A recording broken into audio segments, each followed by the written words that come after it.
Recorded Books presents Horrible Harry and the Stolen Cookies by Suzy Kline. Pictures by Amy Wummer. Read by Johnny Heller and directed by Ezra Tenenbaum. The Super Cookie. My name is Doug, and I'm in 3rd grade. I write stories about my best friend Harry and all the horrible things he loves. I've written about an earwig, green slime, a dungeon, a burnt wiener, vultures, and even dead fish. This story is different. It's about a chocolate chip cookie. Not a regular one, a super cookie. I needed it to have special powers. I had to use it to stop Harry from doing the most horrible thing he had ever planned to do. What was that horrible thing? And did the super cookie work? I'll tell you all about it. Not a normal Harry day. It started on Monday morning before school. Harry got out of his grandma's red truck as usual, closed the door, and then did something very unusual. Harry did not run down the ramp to the playground. He just stood there, watching us play kickball. I waved to him.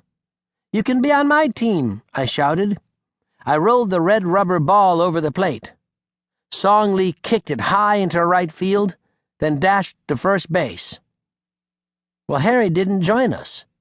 He just sat down at the top of the ramp and crossed his arms.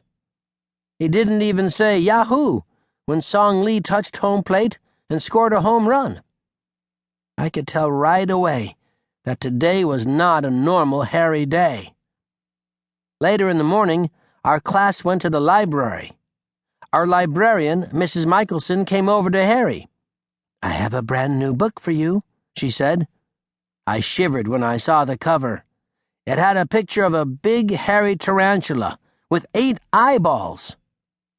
"No thanks," Harry said, and he shuffled over to the nearest table and sat down. I made a beeline for Harry. "What's going on?" I asked, as I sat next to him. "You love creepy books like that." "I can't talk about it, Doug," he mumbled. "Why not?" I said. "That's what friends are for. You talk about things, and maybe they can help." "Not with this," he replied. "With what?" I asked. "It's private," Harry insisted. Whoa, I thought. This was not a normal Harry day. At noon, things got worse. Harry wasn't in the hot lunch line. "Hey," I said, "where are you going?" Harry pointed to room 3B's lunch table. He had a lunchbox in his hand. I grabbed my tray of hot food and followed him. "You always eat hot lunch on Sausage Day," I said. "What's up?" "Nothing," he answered. "Want my broccoli?" I asked. I knew Harry loved that smelly vegetable. Harry shook his head. I dangled a sausage link in front of his face. "Want a juicy bite?" "Nope," Harry answered. Then he reached for his peanut butter sandwich. We didn't say another word. We just ate our lunches. Everyone else at room 3B's table was busy talking about the 3rd grade's annual sharing and caring tag sale. It was coming up on Thursday. "Which charity do you want to earn money for?" Mary asked. "Miss Mackle said we get to vote after lunch." "I know who I'm voting for," Sydney replied. "The animal shelter. They save lots of dogs from the death chamber." "It's not called a death chamber," Mary corrected. "Dogs are put to sleep." "It's the same thing," Sid insisted. "It's not fair.